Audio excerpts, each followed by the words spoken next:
The defending champion Sri Lanka on a roll. Clearly, they looked at the scenario as glass half full. They didn't bother about the absentees. They managed very well with the resources they had at hand. You're watching Cricbuzz Live. Joy Bhattacharjya and Zaheer Khan in the house. None of us expected Bangladesh to be bundled out the way they were. Yeah, I mean, to a certain degree, yes. We were hoping that, Bangladesh will be able to put up like 250, 260, that kind of a score. But Shanto didn't have any one to give that support which was required. He was holding that one end nicely. But the Bangladesh batting lineup will be disappointed. Very impressed with Shanaka though. I think he used his resources very well. The young Pathirana was superb today, and Shanaka actually didn't leave it just because Pathirana is basically having that advantage of using him in that death overs, but he was not looking at that. He was very proactive. Used his resources very well, and Sri Lanka will be very happy to restrict Bangladesh to this total. In a group of death, there is no room for a loss because assuming Bangladesh lose this game, their fate is not going to be in their hands. A that, B is there's no room for a big loss. You've scored just 164. Today Sri Lanka will be looking at this and saying, if I can get this in 40 overs, because if you're all out, it'll count for 50 overs. Run rate will also be an issue. Then no matter what happens, as long as the last match, even if they lose, if the result is close, they're through. Yep. So they are looking at it saying that if we win this match really strongly, it's really over. It'll be very difficult for Bangladesh then to make it. And I think that is something that's very important out here. There's only one mistake Dasun Shanaka has made throughout these 42 overs, which is the catch that he dropped. He just couldn't sort of hold on to. That's about the only mistake he made. Otherwise, it was as perfect an effort as you get in this kind of. Didn't allow the game to drift, always was one step ahead, knew exactly what his resources were, and wasn't afraid to take chances, bring back his strike bowlers. Himself got a breakthrough as well, so everything went to plan. Every bowling change, he rung up the bowling changes.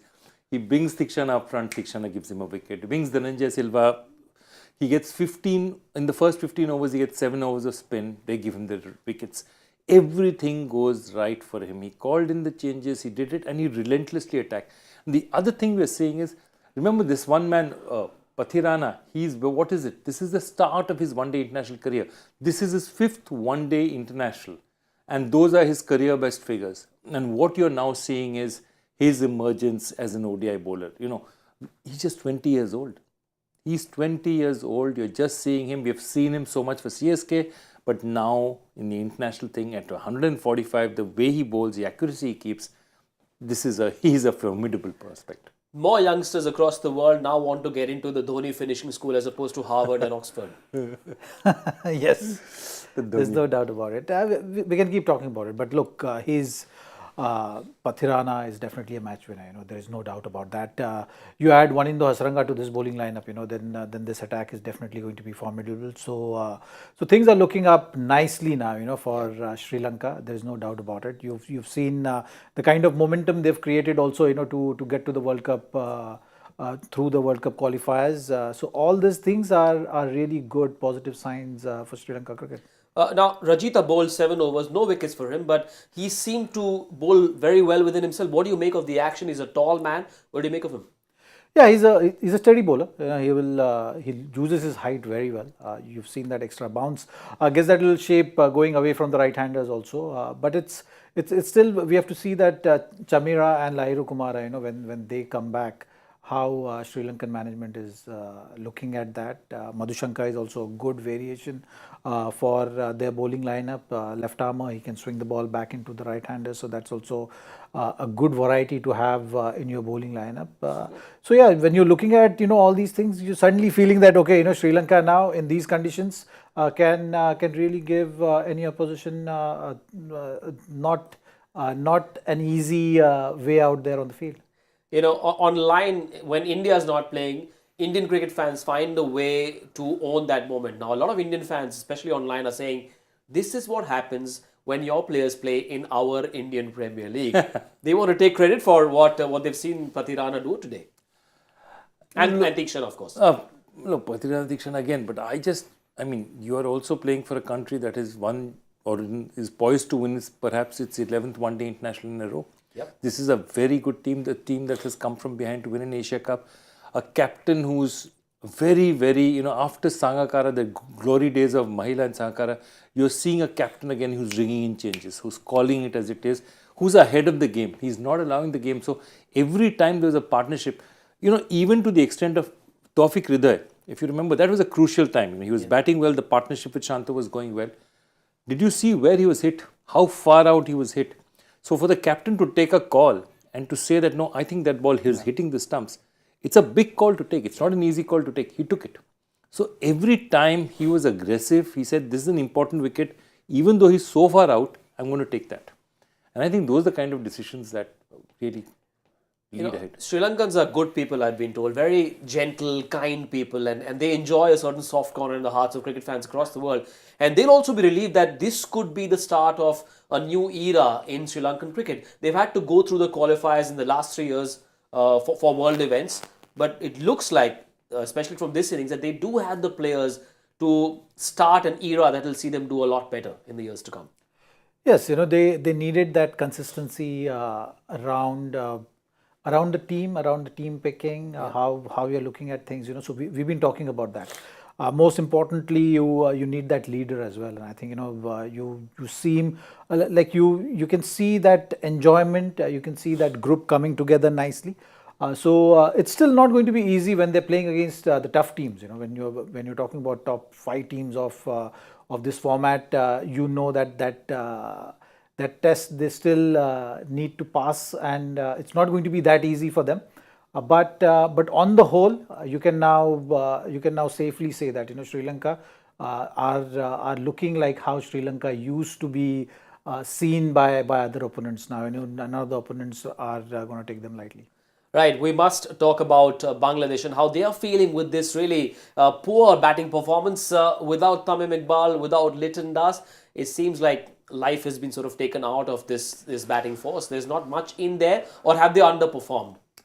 They've definitely underperformed. There's no doubt about it. They're a better batting side than the 164 that you see on the board. This is now a team that at least consistently competes in all one-day internationals. They'll be very disappointed with the result.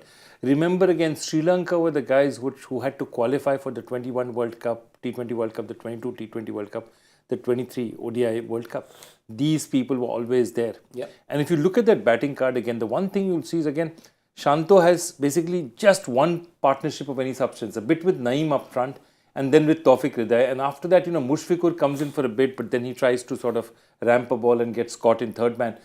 There's nobody out there who gave you that feeling that, okay, other than Hriday and I think Shanto when they were together, there was nobody that gave you the feeling that they could do it. Yeah. The other interesting thing is that Shanto is basically for them a player who bats his average strike rate in one-day internationals is 75. Okay, 75.91, somewhere there, 75, 76. That's no longer the norm. Today in, ODI cricket, you have strike rates of mid-90s to 100. That's the kind of strike rate that people hope to have, at least in Babar's this 93, 94. Correct. That's the place that you need to be. You need to be in the 90s. Otherwise, Delhi University admission and, ODI cricket both are out for you, So that's the point, that you need to be in that area. And I think they're missing a bit of a trick, because while he held the innings together, even when he was batted 40-50 balls, he could not force the pace. If you see that 7 fours, there was a period in the middle when he was batting, just after Hriday got out, they had 50 balls, I think there were 50 balls without scoring a boundary. And I think those are the kind of things that Bhattacharjya Singh will look at and say that you cannot have a situation where you're bogged down for so long from both ends, He needed an iftikhar, which is what, he helped Babar cover up last night if you saw. But there wasn't any support, as you said at the start of the show. Yeah, but that's why Mushfiqur and Shakib, both are vital cogs in that batting lineup. They have to fire, and if they do, then you're going to have those scores which you can really compete with. This total definitely is not going to be enough for most of the bowling lineups. So you can't really go in that direction right now and say that, okay, Bangladesh bowling lineup, will they be able to pull the game out of it, or can compete? It is going to be very difficult for them. But for Bangladesh batting lineup, I think if Shakib is getting his act together, if he's among the runs, things will ease out for sure. You've seen a lot of left-handers also at the top, which allowed Shanaka to use his off spinner for longer time. So that's something which they'll have to think of, because teams will look to do that. Will use that tactic if you have such left-handed heavy top order. So those are the things they'll have to think of. Maybe Hridoy can be used a little up front. Shakib can drop down. Something like that. They should be looking at. You can have someone holding one end, and maybe bat at 75, 80 strike rate, but then the others around him need to really rally hard and need to really push the other bowlers, put them under pressure, and then Shanto can just look to just give the strike to the other guys.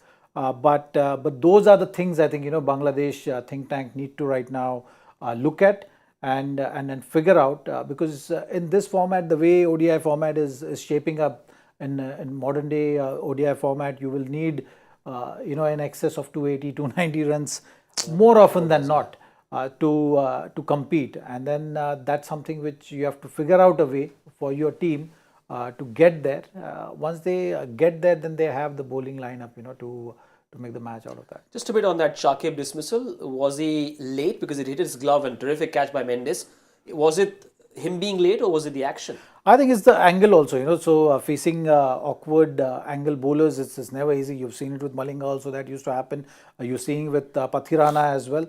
Clearly he was late and he was, the ball hurried onto him. There's no doubt about that. Also, it was very close to his body to play that shot. Do you like Shakib at 4 as a plan for the World Cup, or is he coming in at 4 to lend a bit of solidity to the middle order? Once Tamim comes back, once Litton Das comes back, do you see that changing, or is Shakib at 4 a good idea? See, Litton will definitely, once Litton comes back, but Litton will probably take his place at the top of the order. Yeah. Okay. After that, I think the big question will be, I think the way they're trying to look at it is saying, will the youngsters get runs? If they don't, he comes in because the second wicket fell fast. Shakib came in and said that stabilize the innings. Unfortunately, it didn't work for them. But see, again, you're looking at the emergence of a top quality international bowler, because that Pathirana is bowling that slingy action, but at 145, 146, it's not easy. And so what you're talking about is, again, how many players have played Malinga well, and towards the end of his thing, he was much cleverer. Yeah. But Malinga was not even 145, 146. It slowed down considerably by then. But that angle to face, and the thing about it is, the first over, I think he was a bit inaccurate, Pathirana. After that, he was just, it's incredible how accurate he was with that kind of action. In 2 days from now, at this very stadium, India will be in action in their first Asia Cup game. Now, India fans have watched this innings and said, listen, this is a bit of a two-paced wicket. How about 3 spinners? Although Pathirana took 4 wickets. How do you see this first innings from an India selection perspective for that first game?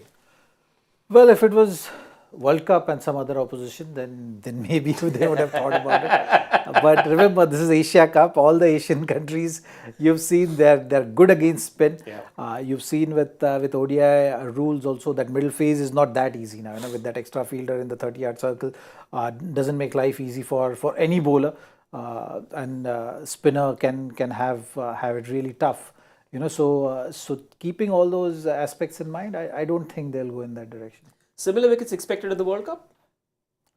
You hope not. I mean, this was not a good wicket to play international cricket in, because what happens is when you're not sure, and the pitch plays so much of a part of the equation, and then if now in the second half of the innings it eases up a bit and then your batting becomes easy, then it's unfortunate, because then tosses started becoming more and more important, and you don't really want tosses to be that important. So that's the only hope, that it shouldn't. I mean, we'd rather have good wickets to play on. I mean, the available intel right now is the weatherman says rain is expected on Saturday. If you had to pick the India 11 now after this first innings, 3 pacers plus 2 or 2 plus 3?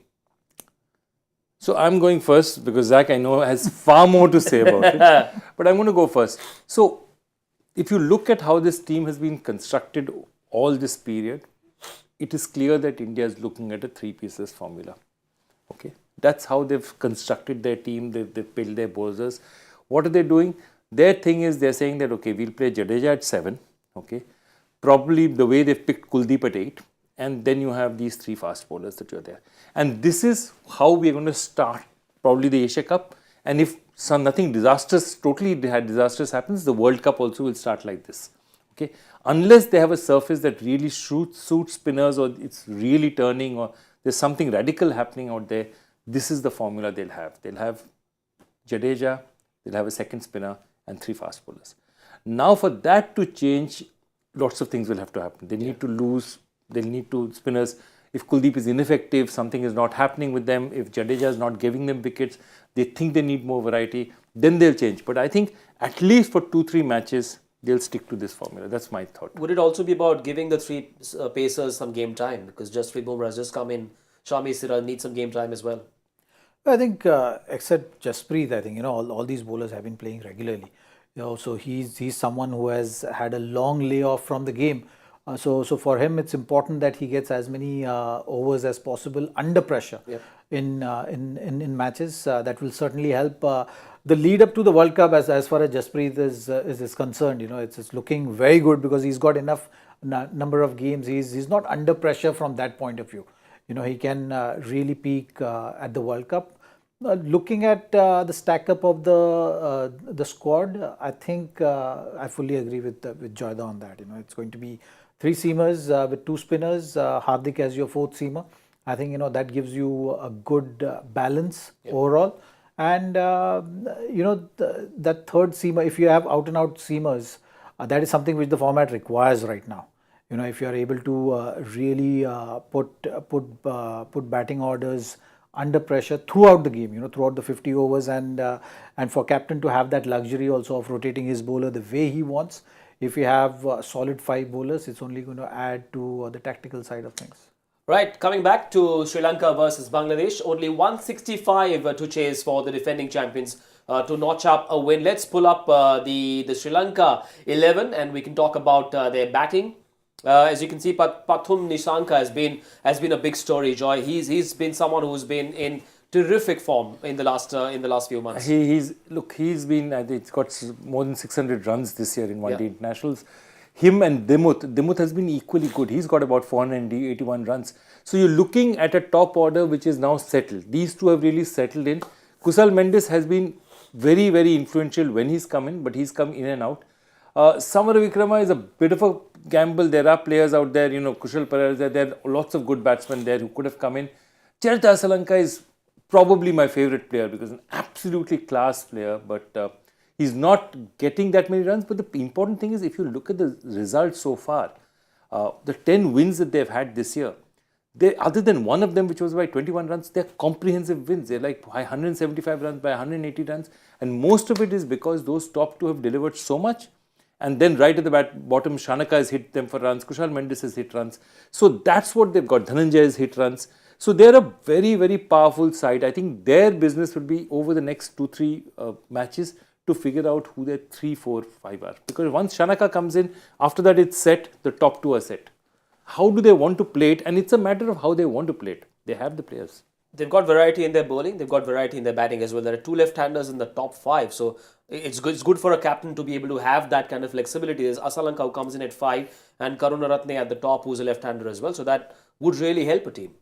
Look, if you look at last few years or maybe like 3-4 years back, 5 years back, Karunaratne was not part of the ODI setup. But ODI right now, allows you to have that solidity. He's someone who was playing the longer format. But what Sri Lanka is looking at achieving is that having that steady start. Not to lose wickets at the top. So you need that top 3 has to be very solid. You've seen with all the teams, they look to approach ODI format in that fashion. Kushal Mendes is also again a very good long format player who has been now consistently playing here. He's been asked to wicket keep. He usually is not a regular keeper, I would say. So they're looking to achieve that kind of a balance where you don't have to go hammer and tongs at the beginning. Take your time, steady the ship, set that platform, and then maybe look at capitalizing on the last 25 overs if you have wickets in hand. Chasing 164, do they think run rate, or do they just say, listen, let's just get a win? Should be enough. I think just the progression of what I just said. Just about setting that platform. So Sri Lanka will approach it in that fashion. I think that's the template which they are trying to set for their team. That you don't have to really look to capitalize that first power play.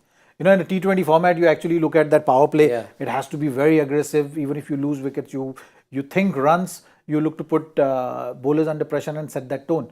But in ODI format, you have the luxury of taking your time.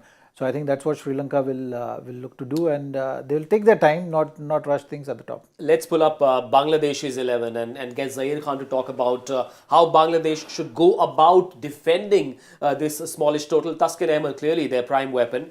Mustafizur Rahman has been a bit hot and cold. He's sort of approaching the dawn of his career, one would say. How do you think they should go about defending 164? Well, when you're defending 164, for any team, it's important that you look to create that panic at the top. If Sri Lanka has a steady start, things only will get easier for them. So for a team batting second, when you know that you're chasing a target of 164, 165, you're not at any stage rushed. You just know that you just have to go out there, just bat normally. So that is the thing of thinking of Sri Lanka batting. But when you're looking at Bangladesh, and if they have to now create a match out of this, you're looking at creating that panic in the Sri Lanka dressing room, and the only way to create that panic is by picking 2-3 wickets as early as possible, not giving too many runs, and then bringing the spinners into play. Yep. You've seen that the pitch is on little slow side, so that's something which we have to see. But if you don't take those wickets at the top, you will never be able to put this team under pressure or give yourself that chance of winning this match now from here. Joy, a lot of Shakib in the power play, you reckon? Look, that's the point. You're absolutely right. What did they do on the other side? What did Shanaka do? He went and he got in his premier spinner in the absence of Hasranga. This is his premier spinner, and he Theekshana and he threw them, and he took a chance out there and he got results. So when you're defending a score like 164, you can't play normal cricket. You can't say, okay, let's see how much they score because I'm going to restrict them. When you're 164, you don't restrict. You can only win by taking wickets. And therefore, you're in a situation where wickets have to be taken. So I would definitely say if he thinks that, he has a chance, he's going to go and bowl himself early. And, Shakib bowls well with the new ball. Shakib knows how to bowl with the new ball. He's a very wily bowler. Maybe, get them into some currency. Just change. All they need to do is make sure that Sri Lanka don't play to their set plan. Try and disrupt the plan as much as possible, because in this format, in this stage of ODI evolution of cricket, you can't defend 164. You have to get the team out. And team out means wickets. I would definitely, again, the key for me is Taskin Ahmed. He's the one who can bowl those outswingers, who has that ability to get with the new ball. And since that 2012, under 19, when he came into progression, he's had injuries a lot. So he's been out between sort of 18, 19 to 20, 21, 2-3 years he's been out of international cricket. But this man is a key. He bowls at that speed. He gives them that 140 plus option. He takes the ball away well. He is the key up front. If he gets some wickets, they're rolling. 6 over spell for Taskin at the start, or is that too much? It depends on how things are going. But I think ideally for Bangladesh, they need wickets at the top. They'll have to create some kind of situation for themselves. Be aggressive. So I think Taskin is going to play a very important role. If they're able to, get 2 slips in, give him that new ball. If he's getting some shape, that's the only chance they have right now. Well, it's an opportunity for the likes of Nisanka, Asalanka to get their eye in as well. Not a big total. It's going to be a test of Shakib Al Hasan, the captain, because Sri Lanka do have the resources to make sure it's an early finish. Shakib Al Hasan will want to make sure he uses all the weapons at his display with the ball to make a match out of this. Can they? Will they? We'll find out in the next few overs. Well, as soon as the Sri Lanka innings starts, make sure you watch it carefully, because, Cricbuzz Live, it'll be back at the end of the second innings. We'll be back with Cricbuzz Combox at the 15 over mark. The Sri Lankan openers will be out very soon. Quick prediction before we say goodbye, gentlemen. 10 over score. Why not end of the innings? Okay, end of the innings. When do you see the innings ending? I think 35 overs. So only one Combox then. Okay. Not doing the first one. So he's already decided he's not doing the first one. Agendas are very clear here. Okay, I'm saying that if they do it, look, they could knock this up by 32 overs. I'm going to go 32. I'm going to say, don't be in a hurry, Sri Lanka. Take your time, but 40 overs is an acceptable number, right? Let's settle it at 40. We'll find out. We'll see. I want to do 2 Comboxes today. Once at 15, once at 35 with Joy and Zaheer Khan. So make sure you join us at the 15 over mark. Bye for now.